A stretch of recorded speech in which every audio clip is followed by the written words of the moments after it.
할렐루야. 네, 제가 그런 사람입니다. 네, 우리 박영복 목사님을 제가 만난 지가 얼마 안 됐는데요. 목사님이 성도들을 섬기는 것과 또 동료 목회자들을 또 후배 목사님들을 섬기는 모습들을 보면서 제가 굉장히 많은 감동을 받았습니다. 그래서 우리 목사님이 하시는 일은 제가 묻지도 않고 내가 어떻게든 힘이 되드리겠다.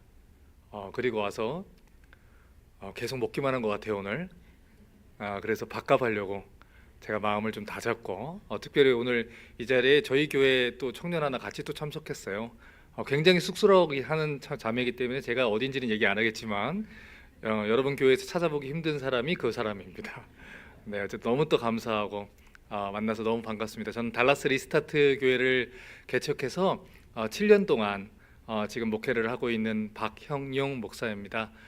말씀 식당이라는 성경 연구소를 동시에 설립해서 한국과 또 미국에 그리고 뭐 호주, 캐나다, 중국, 일본 뭐 각각에 있는 곳에서 줌을 통해서 또 현장 서울 컨퍼런스를 통해서 계속해서 말씀을 전하는 사역을 하고 있었고요.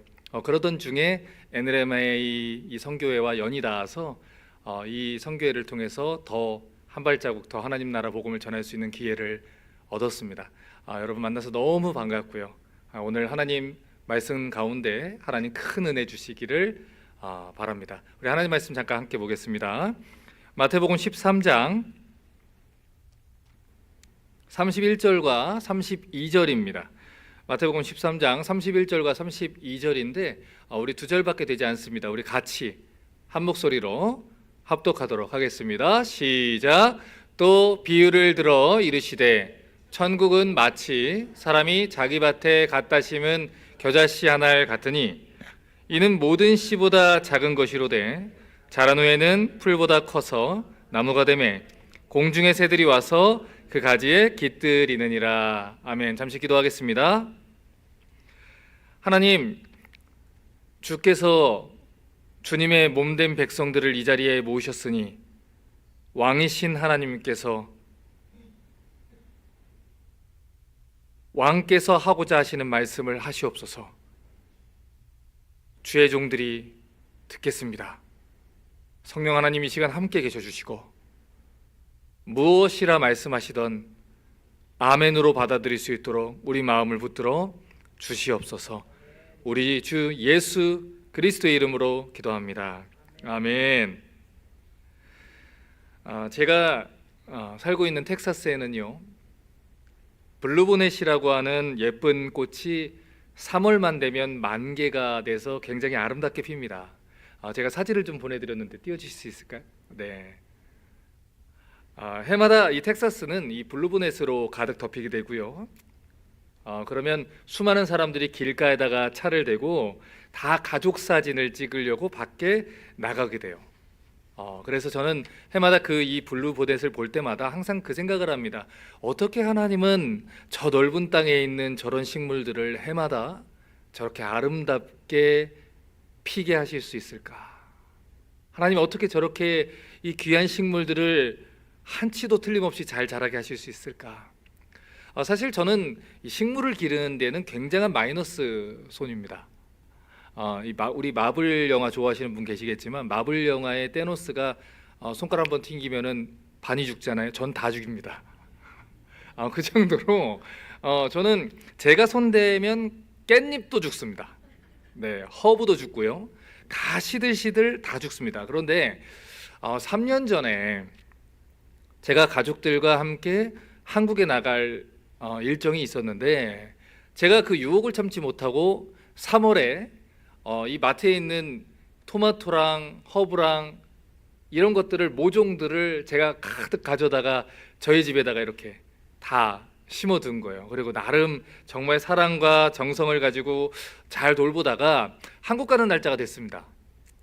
약 3주일 정도 자리를 이제 비우게 되었는데 저는 걱정이 너무 많은 거예요. 제가 이제 한국에 갔다 오는 그 순간 얘들이 나의 사랑을 받지 못해서 죽으면 어떡하지? 그렇게 고민을 하고 한국을 갔다 왔는데 갔다 오자마자 제가 개들이 걱정돼서 문을 딱 열었더니 너무나도 싱싱하게 잘 자라 있는 거예요. 아니 이게 어떻게 된 것일까 그랬는데 저희 아들이 그걸 보면서 이렇게 얘기하더라고요. 아빠, 하나님이 물 주셨나 봐. 제가 한국에 갔다 오는 동안 달라스 지역에 비가 굉장히 많이 왔다 그래요. 그래서 하나님이 따뜻한 햇살로 또 비로 이 식물들을 아주 잘 자라게 지켜주셨다는 거죠. 자, 그러면 여러분께 묻겠습니다. 자, 제가 한국에 다녀오는 동안 저희 집 백야드에 있었던 그 식물들이 저절로 자란 것입니까? 아, 주인이 없다, 우리가 살 길을 찾자, 그리고 옆집에서 물 빼오자 이러면서 자기들이 저절로 자랐을까요? 아니지요. 제가 자리를 비웠을 때 이 달라스 지역에 비를 내리시고 햇볕을 내려주신 하나님의 손길 때문에 식물들이 자라게 된 것이죠.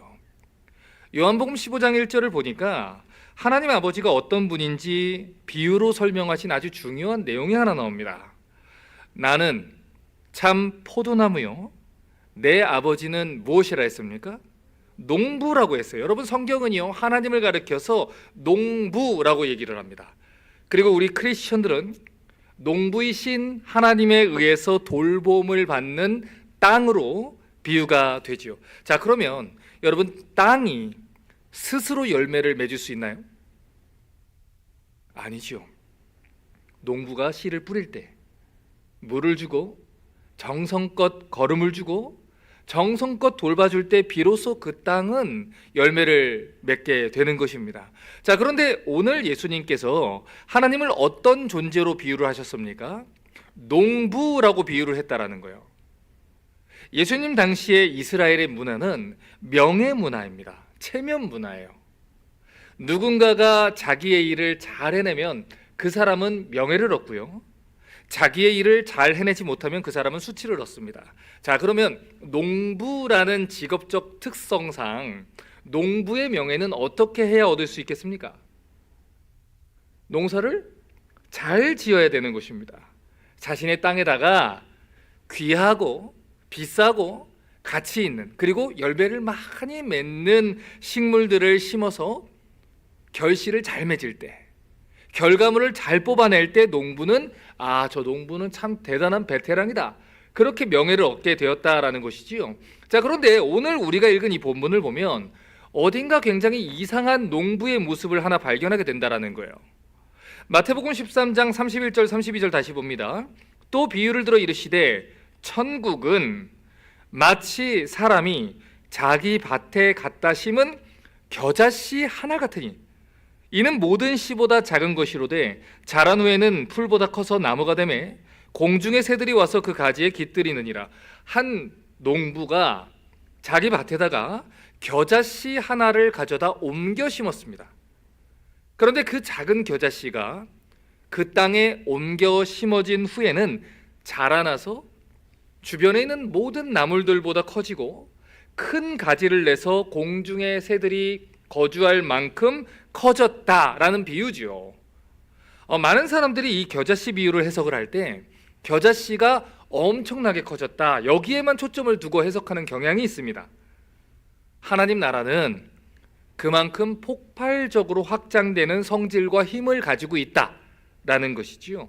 여러분, 물론 이 본문이 하나님 나라의 확장과 그 폭발성에 대해서 얘기하는 것도 맞습니다. 그런데 사실 이 비유가 가지고 있는 메시지는 그것이 전부가 아니라는 거예요.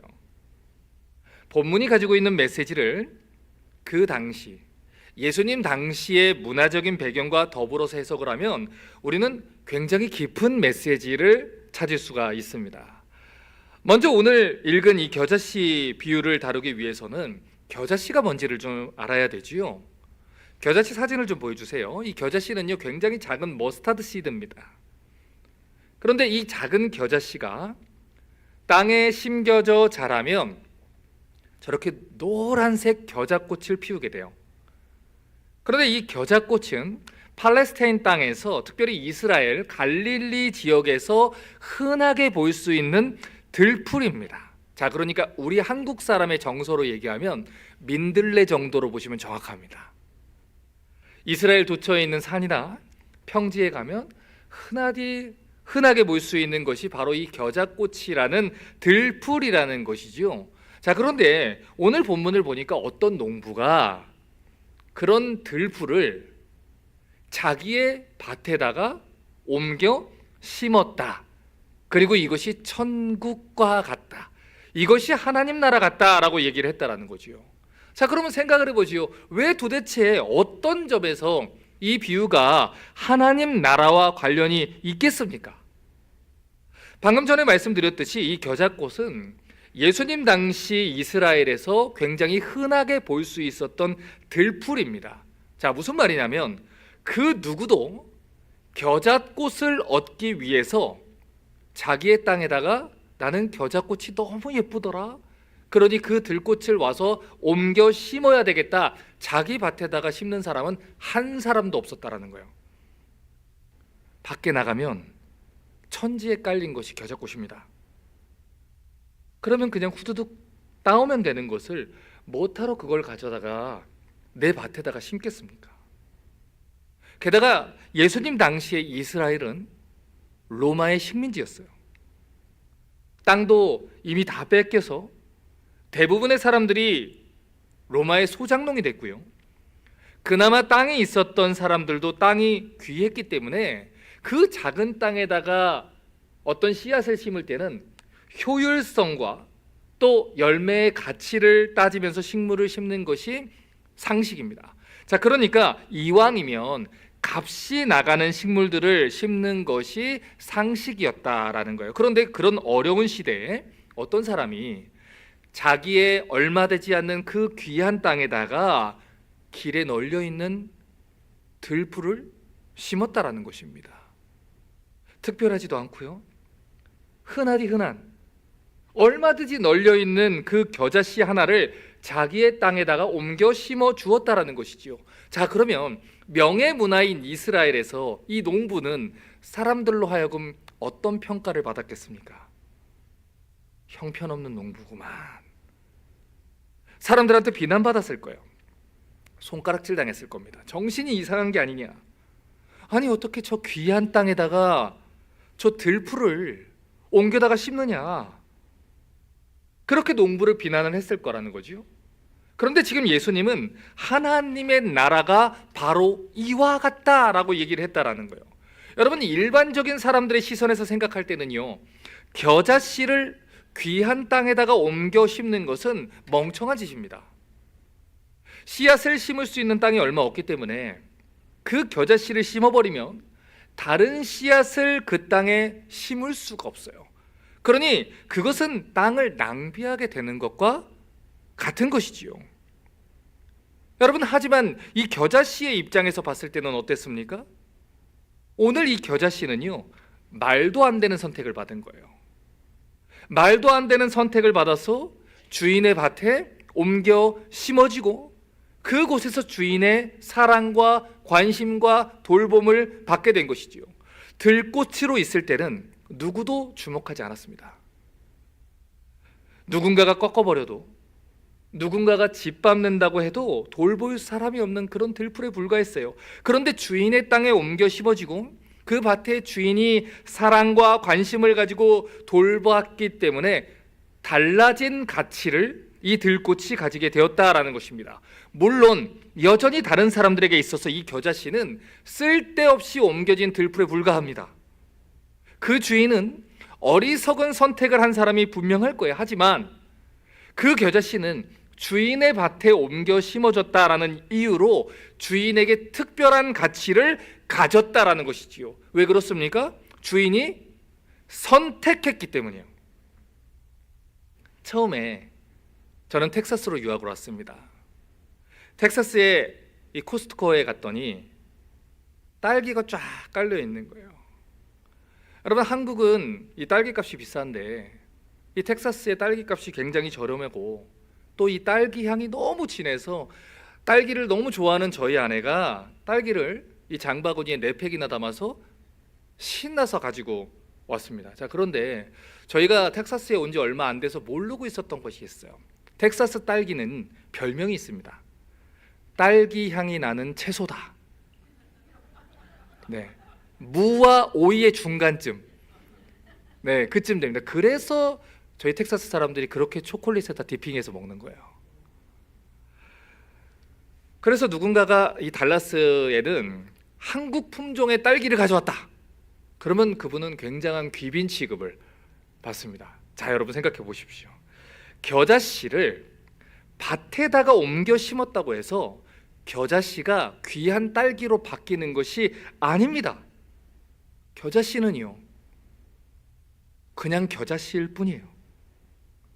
필요할 때 들에 가서 아무거나 후두둑 따오면 되는 것이지 굳이 나의 귀한 밭에다가 옮겨 심을 필요가 전혀 없다라는 것이죠. 게다가 오늘 주인의 땅에 옮겨 심어진 그 겨자씨가 다른 겨자씨들 중에서 그 스스로가 빛을 내고 그 스스로가 유난히 아름답고 그 스스로가 유난히 향이 좋아서 주인에게 특별함을 과시했기 때문에 인정을 받아서 오늘 심어진 것도 아닙니다. 그저 주인이 선택해서 주인이 옮겨 심어진 것 뿐이죠. 자, 그러니 오늘 이 주인의 밭에 옮겨 심어진 겨자씨, 그 겨자씨가 심어진 이유는 딱 한 가지란 겁니다.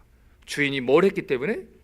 선택했기 때문에, 주인이 그렇게 하기로 작정했기 때문에 그 겨자씨가 귀한 가치를 부여받게 되었다라는 것이죠. 여러분, 그런데 이게 바로 성경이 말하는 천국이라는 거예요.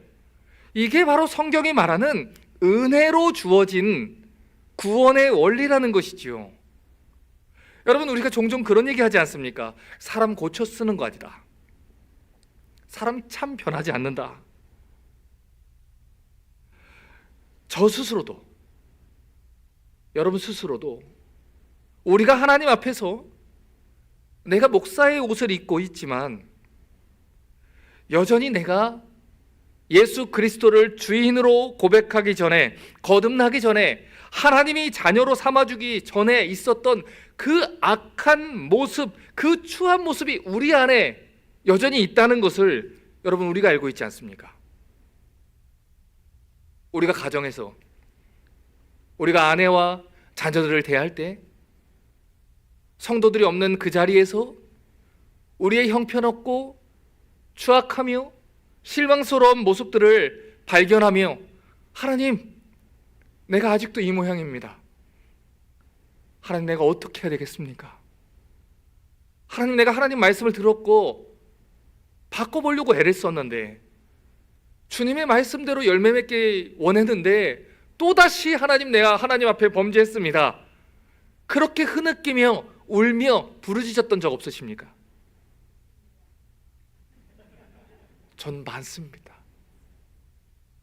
그런데 하나님이 그럴 때 나타나셔서 우리를 보고 너 구원 취소라고 하셨습니까?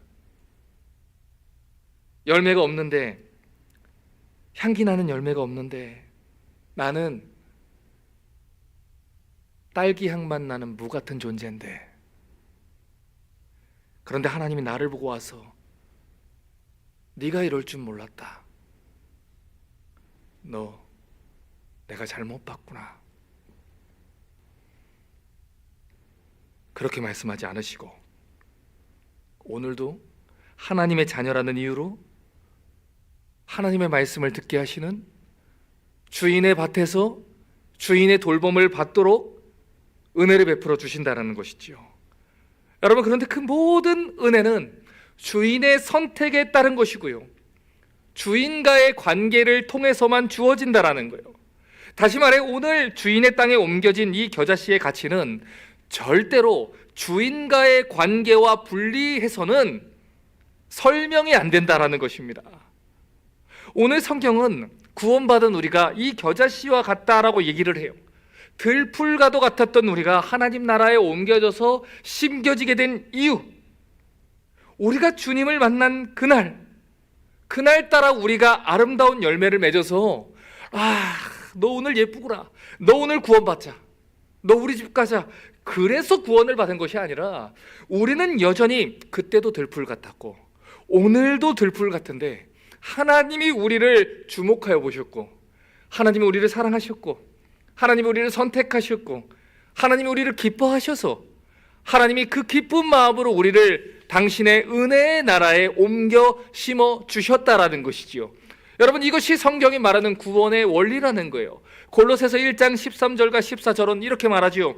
그가 우리를 흑암의 권세에서 건져내사 그의 사랑의 아들의 나라로 어떻게 하셨으니? 옮기셨으니 그 아들 안에서 우리가 속량 죄사함을 받았도다. 같은 이야기잖아요. 옮겨주셨다라는 거예요. 우리가 스스로 걸어 들어간 것이 아닙니다. 우리가 스스로 이러면 되겠느냐 하고 걸어간 것이 아니라 그 아들의 사랑의 나라로 우리를 옮겨주셨다라는 거예요. 흑암의 권세 아래에 놓여있던 그 누구도 돌아보지 않았던 들풀과도 같은 존재를 하나님이 주목하여 보셨습니다. 하나님이 사랑해 주셨습니다. 아껴 주셨습니다. 귀하다 하셨습니다. 그래서 우리를 주님의 나라로 옮겨 심어 주셨다라는 거예요. 그래서 에베소서 2장 8절은 말합니다. 너희가 그 은혜에 의하여 믿음으로 말미암아 구원받았으니 이것은 너희에게서 난 것이 아니다. 하나님의 선물이다. 여러분 정확하게 보십시오. 너희가 믿어서 구원을 받았어. 여러분 맞습니다. 그런데 그 앞에 한 가지가 더 붙어 있잖아요. 그 은혜에 의하여 우리가 믿게 되었다라는 것이지요. 하나님이 우리에게 은혜를 베풀어 주셔서 믿을 수 있게 된 것이지요. 하나님이 우리를 찾아와 주시고 우리에게 말씀해 주시고 내가 여기 있다 해주시고 우리가 방황하는 그 순간 속에서 하늘을 향해 주먹을 휘두르며 하나님이 어디 계십니까? 라고 원망하는 그 순간에도 내가 여기 있다라고 말씀하시며 그 자리에서 하나님이 내가 너를 사랑한다, 내가 너를 사랑한다 하신 그 하나님의 한결같은 열심 때문에 그 은혜에 의하여 믿음으로 구원을 받았다라는 것입니다. 우리가 무엇인가를 잘해서가 아닙니다. 우리가 대단한 일을 해서도 아닙니다. 하나님이 우리를 선택하셨기 때문에, 하나님이 우리를 자녀 삼아 주셨기 때문에, 하나님이 우리를 사랑해 주셨기 때문에 우리가 하나님의 밭에 옮겨 심어지는 은혜를 입은 것입니다. 오늘 본문을 잘 보십시오. 한 사람이 자기 땅에 겨자씨를 가져다가 심었다라고 합니다. 가치 없는 들풀을 심으려고 자신의 밭을 준비했습니다. 여러분, 그것이 우리에게 주어진 구원입니다. 그것이 하나님이 베푸신 은혜입니다. 값어치를 따졌다면 포도를 심었어야 했습니다.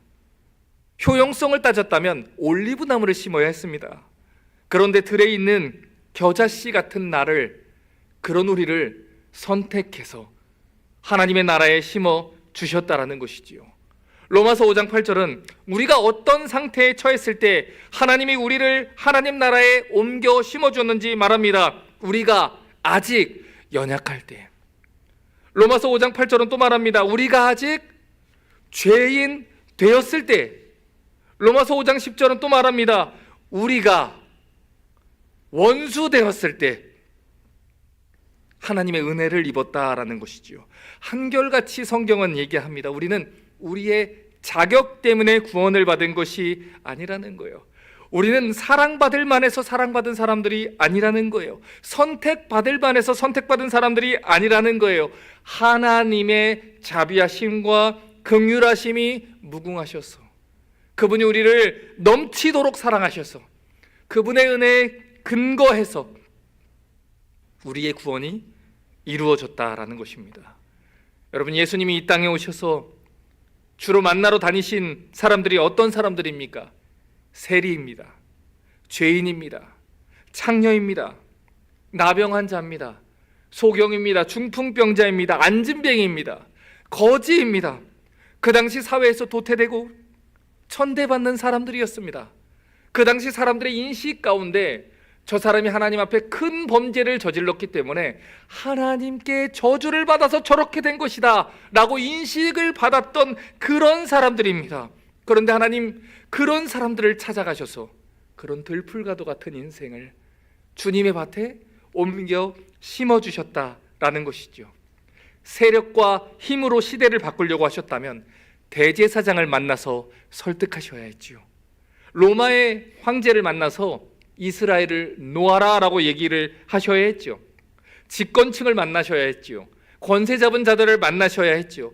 똑똑하고 열심 있는 자들, 부하고 능력 있는 자들을 선택하는 것이 옳았을 것입니다. 그것이 훨씬 더 효율적인 방법이었을 것입니다.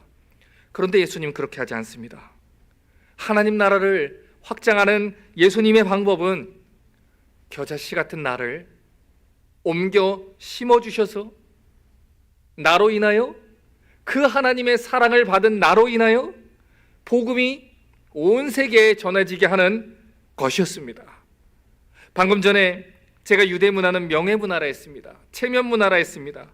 농부는 농사를 잘 지어야 체면이 사는 겁니다.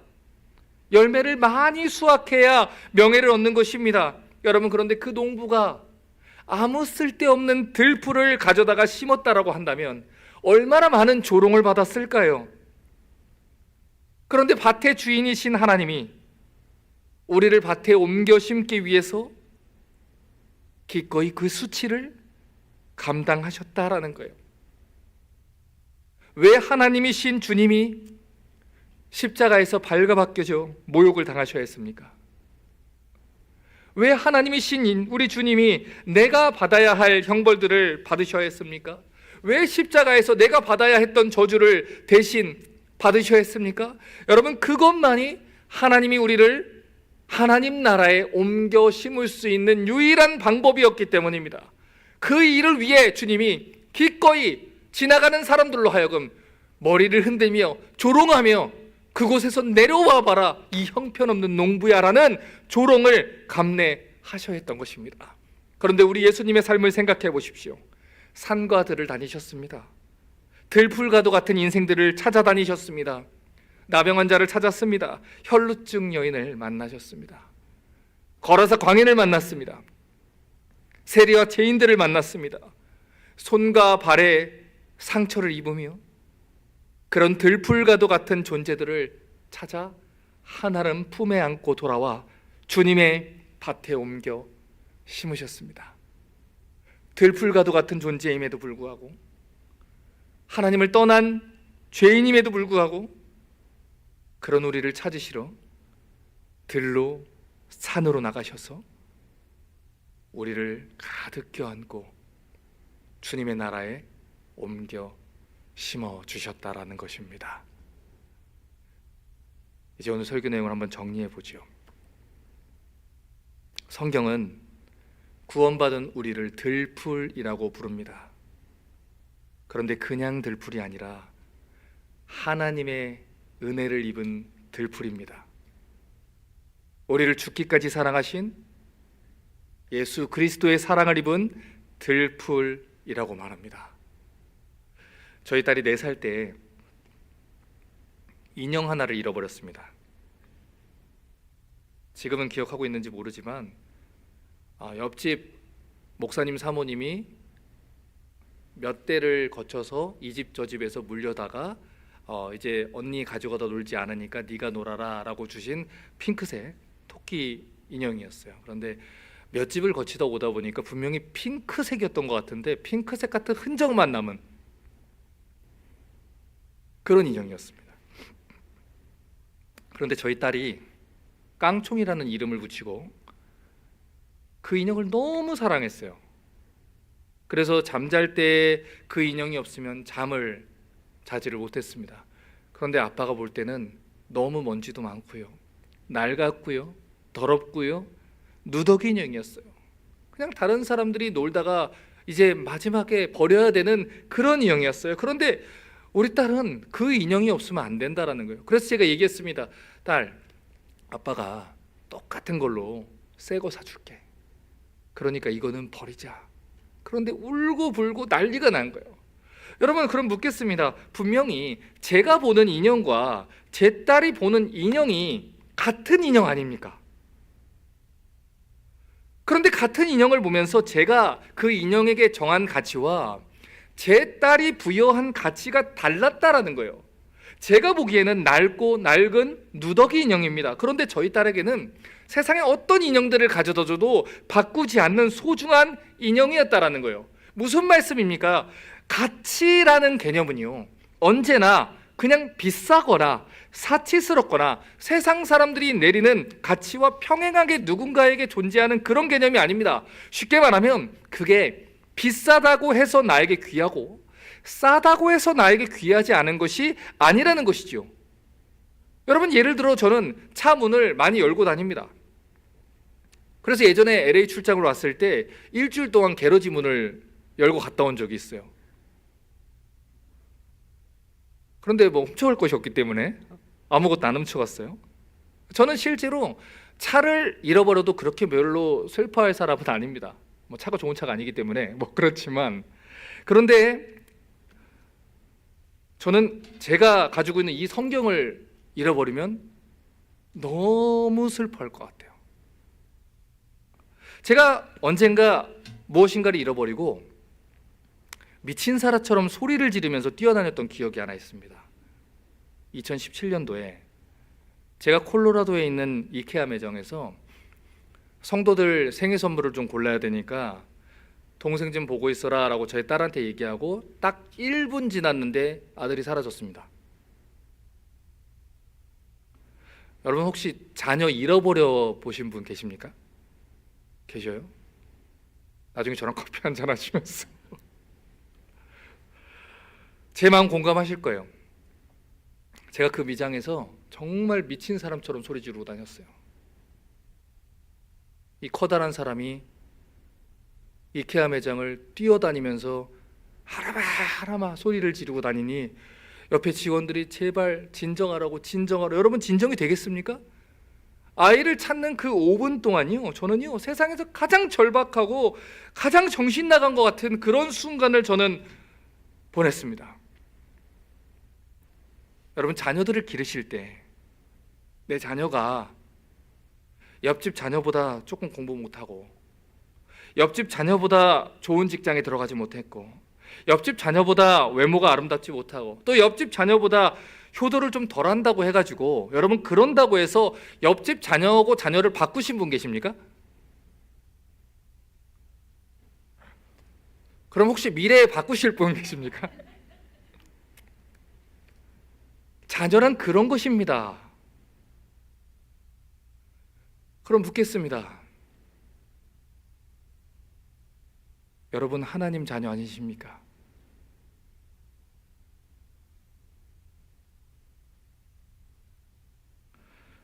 좀 못해도, 좀 서툴러도, 제때 열매 맺지 못해도, 하나님이 맡겨주신 거 잘 못할 때도, 하나님이 맡겨주신 자녀들 잘 길러내지 못한 것 같고, 아빠로서 또 남편으로서 아내로서 아들로서 형편없는 성적표를 제출해야 되는 것 같을 때도 하나님, 나 말고 다른 사람 선택하지 그러셨어요. 왜 하나님 저를 목사로 세우셨어요? 그런 생각 드실 때도 부모가 자녀를 안 바꾸는데 하나님이 당신의 자녀를 바꾸시겠습니까? 안 바꾸신다는 것이지요. 스바냐 3장 17절은 이미 하나님이 우리를 어떻게 생각하시는지 이렇게 얘기해 놨습니다. 너의 하나님 여호와가 너의 가운데 계시니 그는 구원을 베푸실 전능자시라. 그가 너로 말미암아 기쁨을 이기지 못하시며 너를 잠잠히 사랑하시며 너로 말미암아 즐거이 부르며 기뻐하시리라. 오늘 이 기도회 시작하기 전에 우리 목사님께서 얘기하셨잖아요. 하나님을 즐거워해야 된다. 하나님을 영원토록 즐거워해야 한다. 여러분, 그런데 그거 아십니까? 하나님이 나 때문에 즐거워하신다고요. 하나님이 여러분 때문에 즐거워하신다고요. 하나님이 나라는 존재 때문에 하나님이 정말 나를 기뻐하실까? 나 같은 사람 때문에 하나님 실망하지 않으실까? 하나님 나 같은 사람 때문에 속만 싸가지 않으실까? 하나님 나를 어떻게든 매를 대시려고 하시는 분 아실까? 하나님이 얘기하시잖아요. 그가 너로 말미암아 기쁨을 이기지 못하여 하신다. 너만 보면, 너만 잠잠히 보면 너무 사랑스럽고 너로 말미암아 내가 정말 하루가 살맛이 난다 하신다는 것이지요. 여러분, 이게 성경이 말하는 사실입니다. 하나님이 우리를 사랑한다라는 거예요. 하나님이 우리를 귀하게 여기신다라는 거예요. 여러분, 오늘 교회로 왔습니다. 와서 봤더니 오늘 말씀 이 전하는 제사진이 있고 그 앞에 선교 축제라고 써 있는 걸 제가 봤습니다. 거기에 이렇게 써 있더군요. 교회를 세우는 교회라고 써 있더군요. 여러분, 지난 오랫동안 이 플러튼 뉴라이프 선교교회가 얼마나 많은 교회들을 세우고 얼마나 많은 교회들을 섬기셨습니까? 얼마나 귀한 일을 했습니까? 여러분, 그런데 여러분 그거 아십니까? 어떤 부모가 자녀를 향한 소원이 있습니다. 내 자녀가 사랑 많은 아이로 자라기를 원합니다. 내 자녀가 정말 따뜻하고 배려하고 사람들을 품고 마음이 넉넉하고 작은 것에 시기하지 않고 무너지지 않고 사람들을 배려할 줄 아는 그런 따뜻한 아이로 자라기를 소원합니다. 여러분, 방법을 알려드릴까요? 그 자녀가 사랑을 그만큼 많이 받으면 됩니다. 사랑받은 자녀가 사랑할 줄도 압니다. 교회를 세우는 교회랍니다. 우리가 교회 아니겠습니까? 그러면 어떻게 해야 우리가 교회를 세울 수 있겠습니까? 사랑 많이 받으시기를 바랍니다. 여러분이 하나님 사랑을 얼마나 많이 받는 존재들인지, 이 교회를 하나님이 얼마나 귀하다고 여기시는지, 하나님이 여러분을 얼마나 사랑하시는지 먼저 많이 그 사랑을 경험하시기 바랍니다. 그리고 그 사랑을 전해주는 교회 되시기 바랍니다. 이 사랑을 고백한 사람은 시편 8편 4절에 이렇게 고백하게 되어 있습니다. 하나님, 사람이 무엇이 간데 주께서 저를 생각하십니까? 인자가 무엇이 간데 주께서 저를 권고하십니까? 하나님, 인생 살아보니까 내가 들풀입니다. 하나님, 인생 살아보니까 열매 하나 없는 들풀입니다. 나 잘난 줄 알았는데, 나 대단한 줄 알았는데, 내가 하나님 앞에 신실한 줄 알았는데 살아보니까 나는 들풀입니다. 그런데 하나님 왜 사랑하십니까? 그런데 하나님 나를 왜 귀하다 여기십니까? 하나님 왜 나를 이렇게 귀하게 여기십니까? 내가 하나님의 자녀이기 때문입니다. 예수 그리스도의 생명을 주어서 온 천하를 주어도 바꾸지 않을 하나님의 귀한 자녀이기 때문입니다. 그러니 여러분을 소중하게 여기십시오. 여러분을 귀하게 여기십시오. 그리고 여러분 주변에 있는 사람들을 소중하게 여기십시오. 삶은 어렵습니다. 삶은 터프합니다. 삶은 힘든 게 많습니다. 하지만 각자의 설명할 수 없는 어려움들 가운데, 그러나 우리를 사랑하시는 이로 말미암아 우리가 넉넉히 이기느니라. 여러분, 그것이 하나님 자녀의 고백입니다. 그러니 날마다 승리하시고 지금까지 해오신 것처럼 교회를 세우는 교회 되어 주시기를 주님의 이름으로 축복합니다. 이 시간 우리 같이 잠깐 찬양